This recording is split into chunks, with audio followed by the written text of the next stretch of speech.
MSP का एक बड़ा सवाल है देश में। जब तक उस पर खरीद नहीं होगी किसान को लाभ नहीं होगा। और 3 बिल पास ये किसान की डिमांड है। आगे कमेटी बन जाएगी, वो कमेटी बात करती रहेगी, बहुत इशू सरकार से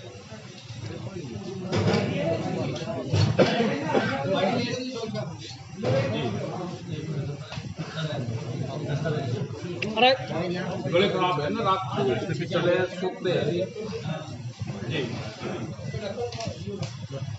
अभी एक बयान देखा आपने कि ट्रैक्टर तैयार और जेरी तैयार हो, क्या मतलब है बयान का? ट्रैक्टर तैयार है दिल्ली की तरफ धरने में, तो दिल्ली में ट्रैक्टर से जाना है। जो बसों का कॉन्ट्रैक्ट था वो किसान खत्म करेगा। बस से नहीं, ट्रैक्टर से धरने में आना जाना करो, खर्चा कम रहेगा। और ट्रैक्टर ही स्टेटस सिंबल है किसान का। जब हम जमीनों को पाड़ते हैं, उससे अपना करते हैं, तो वही हमारा घूमने का भी औजार वही रहेगा। तो ये सारी चीजें हमारे जो साहब आपने एक उदाहरण दिया है सर छोटू राम का कि सीकर के राजा ने हाथी उपलब्ध नहीं कराया था, आप राजशाही का उदाहरण दे रहे हैं इसका मतलब। और बाद में ये कहते हैं कि दिल्ली के लिए जेली जो आपके इंस्ट्रूमेंट है, किसानी जो इंस्ट्रूमेंट है वो तैयार रखें। क्या राज दिल्ली पे चढ़ाई करके कब्जा करने की योजना है क्या? हमने ये कहा कि दिल्ली मान नहीं रही, जो दिल्ली के चारों तरफ को धर रहे हैं लोग, वहाँ पर आते जाते रहे। एक नज़र खेत पर रखें और एक नज़र दिल्ली के धरने पर रखें। दूसरी नज़र जो कमेटी हमारी है, भारत सरकार बात कर रही नहीं कर रही, उस पर रखें। ये किसान को रखना पड़ेगा। किसान के अस्तित्व का सवाल है, किसानों की जमीनों का सवाल है, गरीब की रोटी तिजोरी में बंद ना हो उसका सवाल है, भूख में देश पे व्यापार नहीं होगा उसका सवाल है। जो साहब आप बात तो राजशाही तानाशाही की करते हैं इस लोकतंत्र में, आप सीधे सीधे लोकतंत्र की बात एड्रेस क्यों नहीं करते जनता के बीच में कि जेडी ले आओ, शिखर के राजा ने हाथी नहीं दिया था? अरे अच्छा, पता नहीं तो पड़ेगी बात। छोटू राम वहाँ पे गए, 1900 कुछ का है किस्सा, उनका वहाँ प्रोग्राम था, हाथी पर उनकी सवारी निकल रही थी। क्या किसान हाथी की सवारी पर नहीं बैठ सकता? 1.5 लाख किसान वहाँ पर आया था, उन्हें राजशाही ने वहाँ का हाथी गायब करवा दिया, कहा कि हाथी पे किसान नहीं बैठ के चल सकता। जयपुर के राजा ने उन्हें कहा पूरी रियासत में कि छोटू राम है वो, हाथी अवेलेबल करवा दो, उनकी सवारी हाथी पे करवा दो, नहीं तो तुम्हारे राज्य का तहस नहस कर देंगे। 1.5 लाख आदमी है, अपने खेत के औजार लेकर आ रहे गिंडा से और जेड़ी लेकर आ रहे किसान। जब वे गए थे वहां पर, बताओ मैं क्या करूँ, इतिहास को मैं कैसे वो करूँ? मोदी जी ने आपका हाथ की रूह की कौन सी चीज ऐसी गायब करा दी जिसे आप हासिल करना चाह रहे हैं? हमारे नहीं करवाई, किसान का क्या है कि हमारे आज तो कानून की बात है। हमारे कानून जो हक हकूक है, हमने ये कहा कि जो भारत सरकार ने रेट तय करे हैं फसलों के, आप उस पर कानून बना दो। उसको सरकार खरीदे, उसको कोई व्यापारी खरीदे, उसकी कम पे खरीदेगा तो उसके खिलाफ कानूनी कार्रवाई होगी। किसी को नहीं खरीदना मत खरीदो, कोई किसी हकीम ने बता रखा कि सस्ते में ही खरीदोगे। अगर किसी व्यापारी को नहीं खरीदना, उसको नुकसान है, मत खरीदो। ठीक है राकेश भाई, एमएसपी की बात करते हाँ। करते जब एमएसपी पे बात चलती है तो फिर वो 3 बिल को लेकर जाते हैं, तो सारे आएंगे ना। वहाँ सरकार अमेंडमेंट करने के लिए तैयार है, आप अड़िंग है क्या? हाँ, अड़िग क्या है। इसका मतलब आपने तय कर लिया कि भाई हाँ, सियासत बिल्कुल करनी तय है? कर लिया। देश के किसान ने तय कर लिया, गोदाम पहले बने और बिल बाद में बने। इसका मतलब व्यापारियों की साठगांठ से गोदाम बने हैं। वो दिन भी दूर नहीं, ये जनता या तो सरकार मान जाए, उन गोदामों को अधिग्रहण कर ले, नहीं तो जनता उन गोदामों को भी तोड़ेंगे, उनके छप्पर बनेंगे, गोदामों के छप्पर। राकेश भाई, समझौते के कोई रास्ता निकल रहा है या रायता फैल गया? नहीं, राता क्यों फैल रहा है? ना हमें समझौता करना। जो करीब 40 से ज्यादा कानून है देश में, क्यों बदले जा रहे भाई? चौधरी चरण सिंह मंडी एक्ट लेकर आए थे 1938 के आसपास। उन्होंने पूरा प्रपोजल तैयार करा था, यहाँ पे लागू नहीं हो पाया था, लेकिन सर छोटू राम ने पंजाब के में हुकूमत अंग्रेज की थी, उसकी हुकूमत में वे यहाँ से मंगाए, यहाँ से चौधरी चरण सिंह जी ने भी दस्तावेज दिए और उन्होंने पंजाब में लागू करे।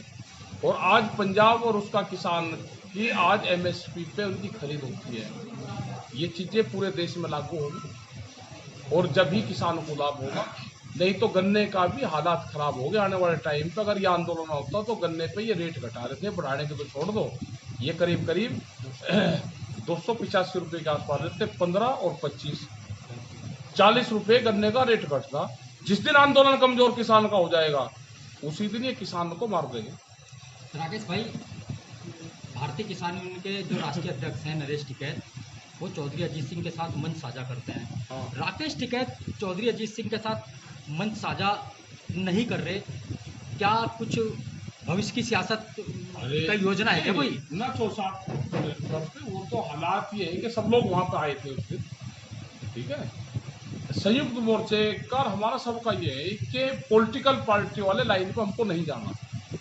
सरकार फिर ये कहेगी कि ये तो हमारी सत्ता, वो परिवर्तन करवाना चाहते हैं ना। राजद्रोह का मतलब देशद्रोह नहीं है। सरकार किसी की भी होगी वहां पे, अगर उनकी पॉलिसी खराब होगी तो देश में जो आंदोलन होगा, किसान जिंदा रहेगा आंदोलन से, पॉलिटिकल पार्टी से किसान जिंदा नहीं रह सकता। तो बात हाँ जी,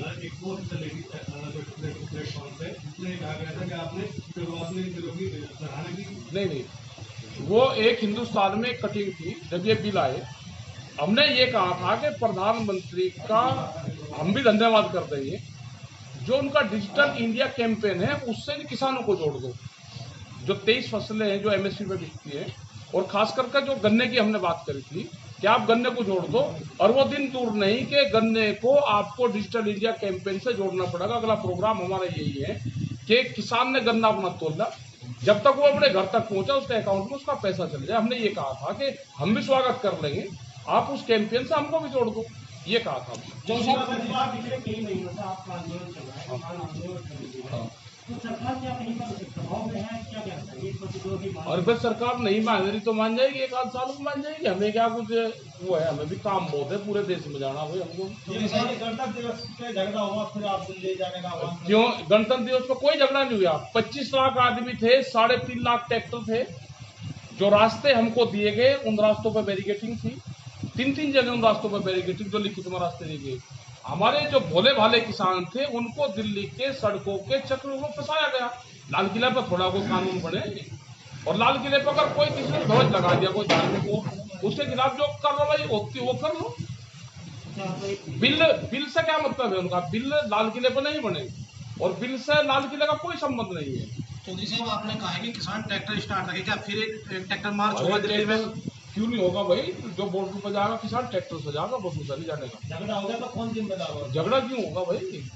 नहीं क्यों होगा? कोई नहीं। यहाँ क्या झगड़ा हुआ? 25 लाख आदमी में किसी की मूंगफली बिठाई, बताओ क्या?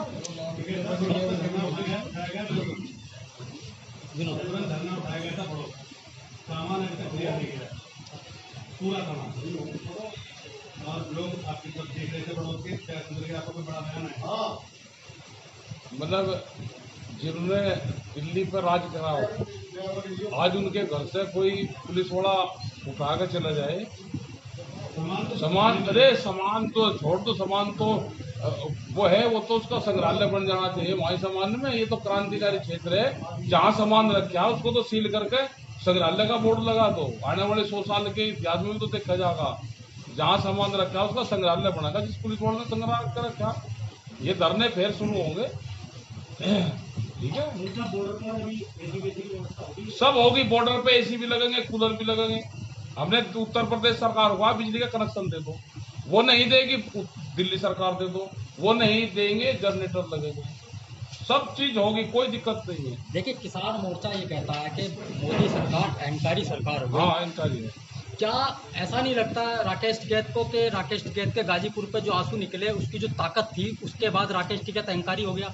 नहीं, हम कहाँ हैं अहंकारी हो गए? हम तो भाई पूरे देश में घूमने लगा, अरे पूरे शायद गद्दी दिखाई देने लगी राकेश टिकैत को। देखो, नहीं, हमारा कुछ नहीं, हम तो पहले भी, ये पूरा जो क्षेत्र है पहले भी आंदोलनकारी है, और वो चीज नहीं किसी को पता। 2002 में हमने तो पार्लियामेंट पर ताले लगाए किसानों ने भाई। 2002 में तो पार्लियामेंट के गेट के ताले लगाए, 45 मिनट तक पार्लियामेंट का गेट बंद रखा। प्रधानमंत्री अटल बिहारी वाजपेयी थे, और सब मीडिया ने दिखाया ताला लगा हुआ संसद में। अरे हम ताला क्यों लगा रहे? ताला तो लग रहा दिल्ली के चारों, ताला ही तो लग आप रहा। लगाओगे ताला दिल्ली की संसद लग में? तो रहा है दिल्ली के चारों आप तरफ। अपनी बताओ ना, दिल्ली की संसद में ताला लगाओगे? हमने तो ये 40 लाख ट्रैक्टर लेके जाओगे आप? 40 लाख ट्रैक्टर का मतलब वो नहीं था। 40 लाख ट्रैक्टर ये है कि जो भी इस आंदोलन से पूरे देश में जुड़ेगा, अगर कर्नाटक के 10,000 ट्रैक्टर बेंगलोर में आए हैं तो भी इस आंदोलन का हिस्सा है। तेलंगाना में 2,500 ट्रैक्टर आए हैं।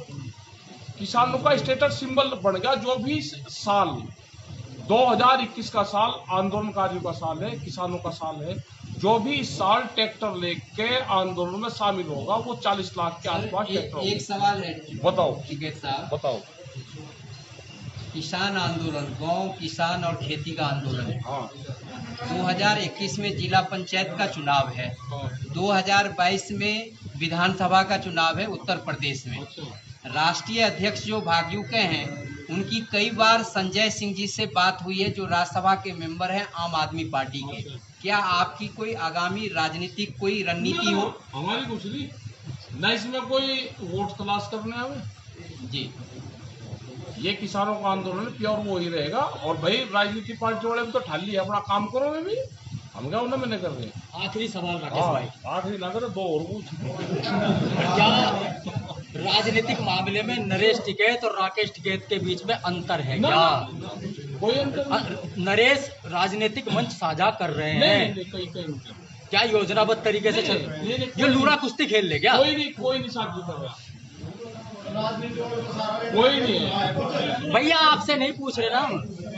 कोई नहीं कर रहा साझा। भाई राजनीति वालों को जो काम इन्हें करना अपना करो, हम क्या मैंने कर रहे हैं, अपना काम करो। ये भी देखिए, जब आंदोलन शुरू हुआ था राकेश टिकैत सबसे कमजोर कड़ी मानी जाती थी इस आंदोलन की। आज राकेश टिकैत सबसे मजबूत कड़ी है। मैं कह रहा कि 40 लोग हैं हमारे, और देश भर निकल पड़ा 40 राकेश लोगों टिकैत। ने 40 लोगों पे देश की जनता ने विश्वास करा। ये 40 लोग हैं। राकेश टिकैत कुछ नहीं, मैं भी गन्ने का किसान हूँ, मेरा भी भुगतान नहीं होता। और जो कुछ एक आधी पर्चे हुए घर वालों ने अकाउंट कर रखा साझे में, वे काल ले। तो ये आप दावा कर सकते हो कि आज की तारीख में कि राकेश टिकैत या नरेश चुनाव टिकैत नहीं। राजनीति में किसी के साथ खड़े नहीं नहीं नहीं, हम होंगे? नहीं खड़े होते भाई। हमें क्या पता रहता है, हम क्या सर्टिफिकेट दे रहे कि कौन मंच पर आ रहा, भीड़ में कौन आ रहा। अब वो राजनीति कौन नहीं कर रहा। हर आदमी, जो आदमी वोट देता है, सब आदमी राजनीतिक है।